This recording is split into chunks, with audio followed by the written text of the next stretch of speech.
Ele comentou exatamente isso, a Semana Go, então, é uma newsletter semanal, então sou bom para dar nome. Então, se quiserem assinar, tem uns 380 assinantes já, então uma vez por semana.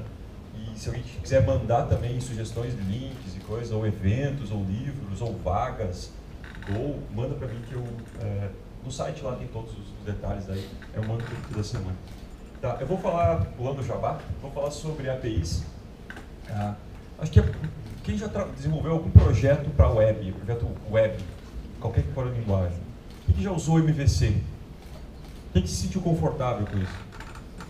MVC ele é uma arquitetura, um conceito legal, só que ele veio lá do desktop, ele foi meio que adaptado para a web, certo? Ele acaba colocando uma série de camadas, uma série de coisas legais, coisas úteis, mas ele é uma coisa estranha no mundo web. A gente esquece que, na verdade, o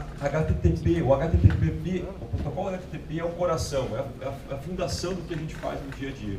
A gente para pensar o que a gente trabalha com aplicativos web, com APIs, nesse exemplo, é um cliente que manda uma request para o nosso aplicativo, certo? Essa request ela tem um método, ela tem um path, uma URL, ela tem a string da URL, ele tem parâmetros que são passados na URL, ele tem um body. É isso que o cliente manda para a gente.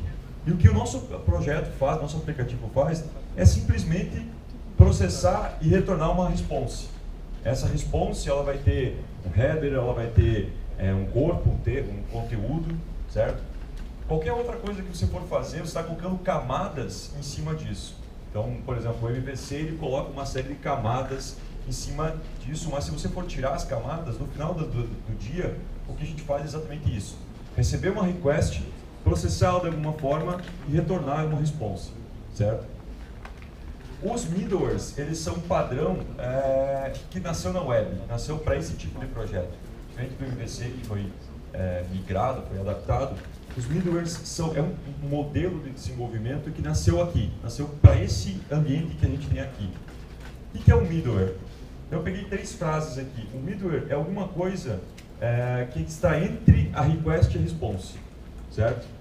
Um middleware, ele não é o seu domínio de negócio, não é a sua regra de negócio. O middleware é um caminho para entrar e sair da tua regra de negócio, certo? Ou rodar código antes e depois do tratamento de uma requisição, certo? Vai ficar um pouco mais claro daqui a pouco, eu espero. O que eu acho legal dessas frases é que essas 2 primeiras, elas foram cunhadas por desenvolvedores influentes, mas da comunidade PHP, certo? Esse cara aqui, o Matt, ele é da comunidade Go, mas esse mesmo conceito que a gente vai ver exemplos aqui em Go, eu aplico em PHP, em Python, em Ruby, em Node.js, em qualquer outra linguagem. Então, ele é um padrão, esse padrão web native, vamos dizer, e ele serve para, ele funciona em esse mesmo conceito funciona em várias linguagens, em várias plataformas. Eu gosto dessa imagem porque ela exemplifica bem o que é o middleware. Então, o nosso coração aqui é a nossa regra de negócio. Esse é o nosso domínio de trabalho, nosso domínio.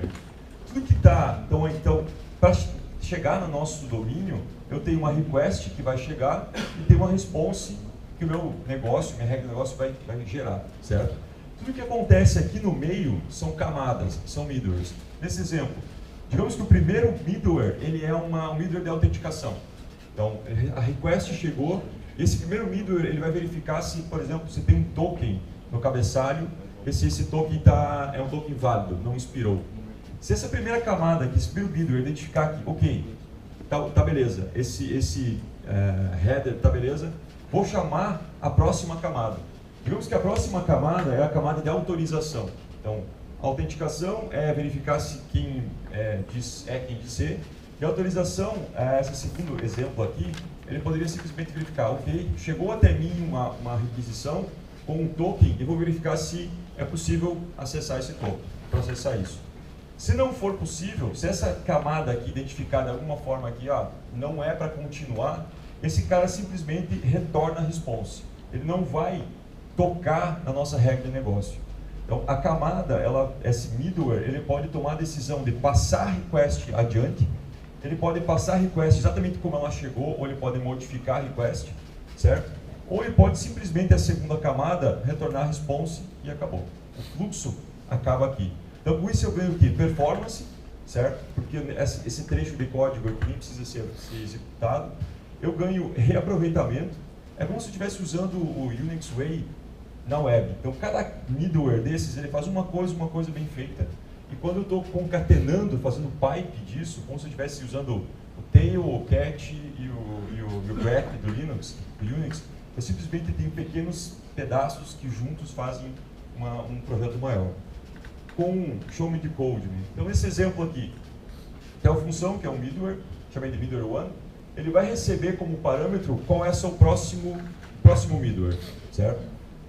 E ele vai retornar um handler, certo? Então, essa é a assinatura do middleware em Go. Então, ele vai receber o HTTP handler e vai retornar o HTTP handler, certo?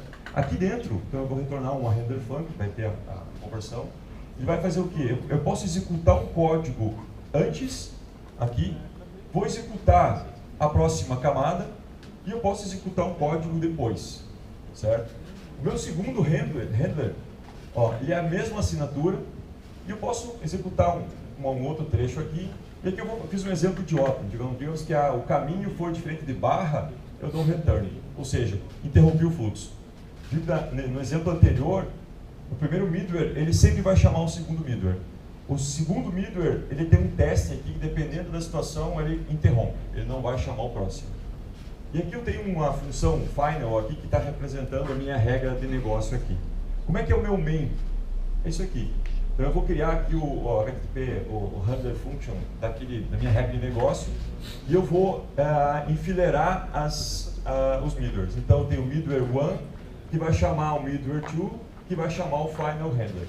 E eu simplesmente mandei ouvir aqui, certo? Então, eu concatenei, eu coloquei um middleware atrás do outro. Esse código aqui, vocês estão confortáveis com esse código aqui? Está meio estranho, né? Então, tem uma lib chamado Alice. Eu simplesmente, eu só mudei o main, não mudei mais nada.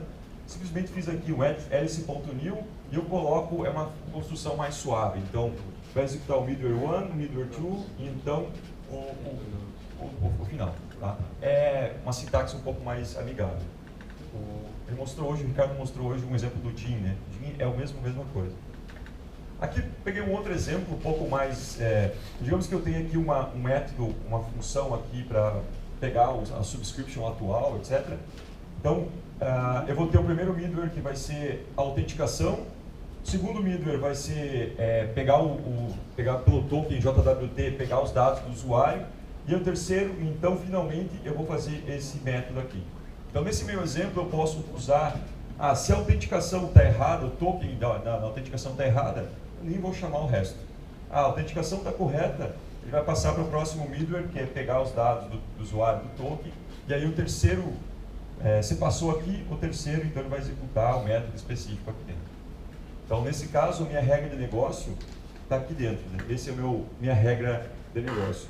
Ou eu poderia fazer diferente. Então, aqui eu tenho um outro código, que eu tenho um handler aqui. Eu vou primeiro, esse aqui é um trecho de código do Plan Rocker. Então, primeiro eu vou ter aqui, digamos que o GitHub me manda um JSON, via webhook me manda os dados do commit. Então, o Bitbucket também manda, o GitLab. Então, para cada um desses JSONs, ele é diferente. Então, eu tenho, para cada um desses webhooks, eu vou ter que processar esse evento, vou processar aquele JSON que recebeu. Então, a minha regra de negócio está aqui dentro. Se passou aqui, ele vai passar os próximos, então os outros middlewares, eu reaproveitei eles. Tá? Então, estão no pacote aqui, que seria validar os dados e aí jogar para uma fila do RabbitMQ, etc. Então, o que aconteceu aqui? Eu consegui usar camadas antes da minha regra de negócio, ou eu posso chamar camadas depois da minha regra de negócio. O conceito é você reaproveitar isso, reaproveitar esses códigos que estão em outros pacotes. Então, você tem um middleware simples que faz só aquilo, faz aquilo muito bem, certo? Eu vou colocar no meu site, no eltominute.net, eu vou colocar essa apresentação. Tem um gist que eu coloquei aqui, vários links e várias ferramentas que eu encontrei. O que é legal, a gente viu hoje de manhã um exemplo com o Gin, A gente viu aqui um exemplo com a Standard Library padrão. Eu só coloquei o hélice como dependência para ficar mais bonito, mas se você usar o mesmo, a mesma estrutura, a mesma assinatura de código ali, você consegue usar o middleware independente de escrevendo o middleware em Go e não em alguma lib específica, algum framework específico. Mas o Gin tem isso, o Kelly tem suporte, tem uma bibliotecazinha para ajudar a fazer middlewares, o Gorilla tem.